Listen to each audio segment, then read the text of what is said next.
Salutare și bine v-am regăsit! Astăzi vreau să vă arăt noua mea mulinetă și anume Ryobi Ecusima 4000 VI.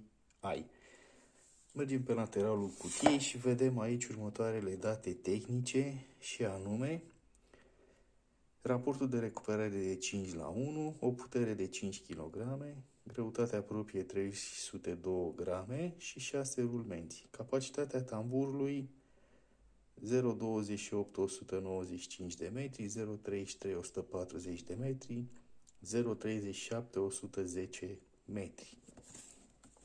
La interior găsim o mulinetă cu un aspect clasic și care nu are un tambur de rezervă.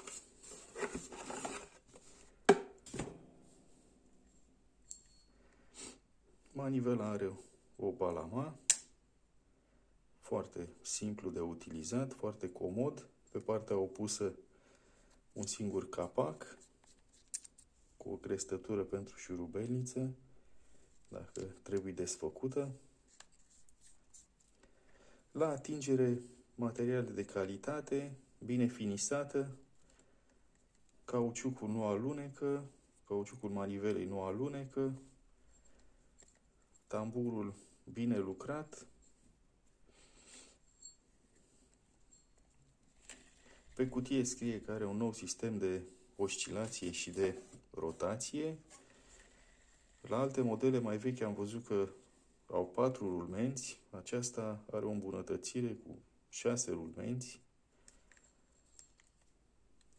Putem da jos și tamburul. Să vedem ce găsim și în spatele lui. Da, mare lucru, nu avem ce să vedem, doar un ax și cam atât. Ce vreau să vă mai spun, că nu are o oscilație stânga-dreapta, așa cum se întâmplă la alte mulinete ceva mai ieftine. Punem la loc și vedem.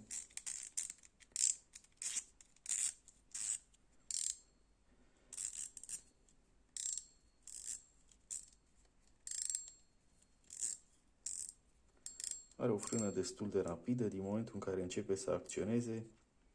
După cum ați văzut, la 3 jumătăți de rotire, aproximativ 3, tamburul deja s-a blocat. Nu e nici cea mai rapidă frână, dar e în regulă. Cam asta e. Aici mai sunt niște date tehnice, cred. Nu le-am văzut prea bine. Și cam asta e mulineta. Ce vreau să vă mai spun despre ea? Că nu are un clips metalic. Mi-ar fi plăcut să aibă un clips metalic. Ar fi putut fi folosită și la feeder, pentru că e o mulinetă robustă, puternică, dar îi lipsește tamburul, cum am spus la început, și acest clips metalic. Cam asta a fost scurta prezentare. Sper să ne mai vedem și altă dată, să ne vedem mai des, mai cu folos. Vă mulțumesc că ați ajuns până aici și o zi bună!